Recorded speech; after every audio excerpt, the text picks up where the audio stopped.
साथियों, आज 14 अप्रैल डॉक्टर भीमराव अंबेडकर का जन्मदिन है। उनका जन्म महू मध्य प्रदेश में हुआ था। वो भारत देश के प्रथम न्याय मंत्री रहे हैं और भारत देश के संविधान जो बना प्रारूप समिति के अध्यक्ष थे। इस प्रकार से उन्हें भारत देश के संविधान बनाने में अहम भूमिका अदा किए हैं। उन्हीं के कारण से अनुसूचित जाति, अनुसूचित जनजाति, कमजोर वर्ग के लोगों को सामाजिक न्याय और प्रशासन में भागीदारी मिल पाई है।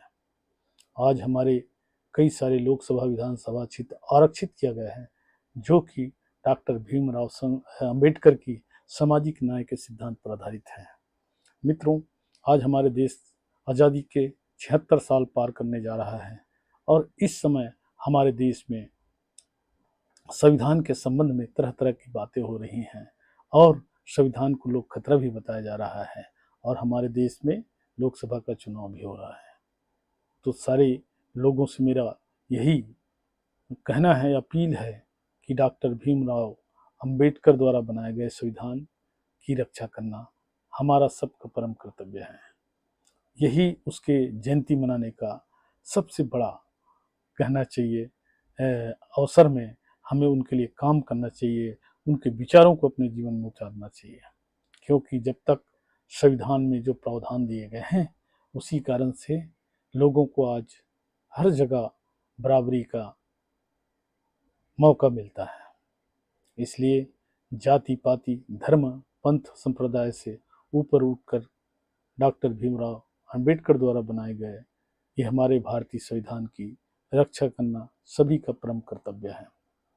मित्रों, जन्मदिन या जयंती क्यों मनाया जाता है, इसके संबंध में आपको पता होना चाहिए। यदि कोई पुरुष या महापुरुष जिनकी जयंती मनाया जाता है, जब तक हम उनके सिद्धांतों, उनके विचारों को अपने जीवन में नहीं उतारते हैं तो उसका जन्मदिन मनाने का कोई फायदा नहीं है। इसी प्रकार यदि हम स्वयं के जन्मदिन मनाते हैं या परिवार के किसी सदस्य का जन्मदिन मनाते हैं तो उस समय भी हमें ऐसा कोई संकल्प लेना चाहिए जो जीवन में हमारी कोई बुराई हो। कई सारे बुराई होते हैं, काम, क्रोध, लोभ, मोह और भी अन्य अन्य तरह के लोगों को कष्ट देने या न्याय करने का, ये जितने भी दुर्गुण होते हैं उसे छोड़ने का संकल्प लेना चाहिए। तभी जयंती या जन्मदिन का कोई औचित्य या महत्व होता है। आज देश में लोकतंत्र की महापर्व होने जा रहा है और लोकसभा चुनाव भी होने जा रही है। कोई भी व्यक्ति पूर्ण नहीं होता, हमेशा कुछ न कुछ कमी होता है, तो हमें किसी की बुराई से बचना है। लेकिन ये बात जरूर है कि जहाँ संविधान की बात आती है, जहाँ हमारे अधिकार की बात आती है, यदि हमारे अधिकार पे कोई भी व्यक्ति भारत देश का हो चाहे विश्व की कोई भी व्यक्ति हो, हमारे देश के संविधान पर अगर कोई भी टीका टिप्पणी करता है या आलोचना करता है तो उनके संबंध में आवाज़ उठाना हमारा परम कर्तव्य है। इस प्रकार से डॉक्टर भीमराव अंबेडकर के द्वारा किए गए कार्य प्रशंसनीय ही नहीं बल्कि बहुत ही प्रशंसनीय है। आज उन्होंने भारत देश के संविधान जो बनाया, जिनके आधार पर हमारे पूरे देश की शासन तंत्र चलता है। यही कारण है कि आज देश में कोई भी व्यक्ति हो, चाहे भिखारी हो या देश के राष्ट्रपति क्यों ना हो, दोनों को एक प्रकार का अधिकार, एक मताधिकार का अधिकार दिया गया है। लेकिन ये नहीं है कि बड़ा पद में रहने से उसे विशेषाधिकार प्राप्त होता है। और आज हमारे देश के राष्ट्रपति जैसे पद में भी हमारे अनुसूचित जाति के लोग और अनुसूचित जनजाति के लोग भी इस संवैधानिक पद में बैठे हैं। ये भीमराव अंबेडकर का ही देन है। लेकिन कुछ लोगों द्वारा अब भी भारतीय संविधान को नुकसान पहुंचाने का प्रयास किया जा रहा है, ऐसे प्रतीत होता है। लेकिन कोई भी आदमी भारतीय संविधान के साथ छेड़छाड़ नहीं करेगा, ऐसा मुझे पूरा विश्वास है। और जो भी छेड़छाड़ करने का प्रयास करेगा उसका ऐसी ही सर्वनाश हो जाएगा, क्योंकि जिस आदमी की भाव गलत है उसका भाव कभी पूर्ण नहीं होता।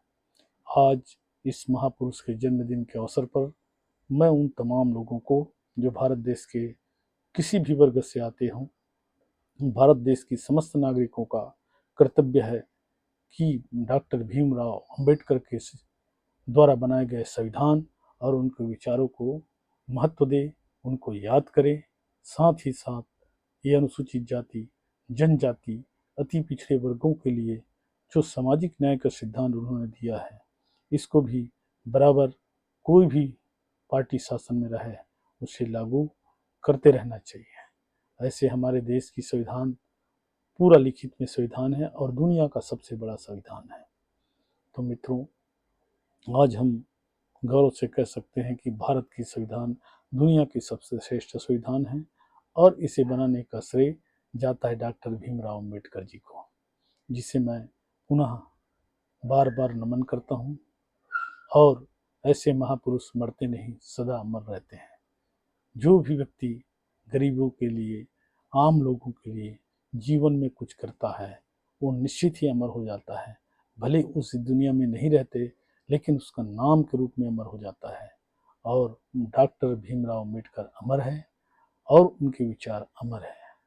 और जो इस आदमी का विचार अमर होता है, वो आदमी मरता नहीं है, हमेशा याद किया जाता है। तो आदमी को ऐसी काम करना चाहिए जिसे इतिहास उसे याद करे, उसे गाली ना दे। क्योंकि डॉक्टर भीमराव अम्बेडकर एक ऐसे शख्स है जिसकी आलोचना बहुत कम लोग करते हैं। और जहाँ तक मैं समझता हूँ कि भारत देश में बहुत ही सम्मान से उसका नाम लिया जाता है। कभी भी उनके ऊपर टीका टिप्पणी करने वालों के खिलाफ भी लोग तुरंत ही आवाज़ उठाते हैं। इस प्रकार हम हमारे देश के महान विभूतियों में से एक मानते हैं डॉक्टर भीमराव अम्बेडकर को। और उन्हें याद करने वाले को भी बहुत बहुत धन्यवाद। जिस महापुरुष को आप लोगों ने याद किया, हमेशा याद करेंगे, वो अमर है। इन्हीं बातों के साथ मेरे वाणी को विराम देता हूँ। नमस्कार मित्रों, फिर मिलेंगे नेक्स्ट वीडियो पे।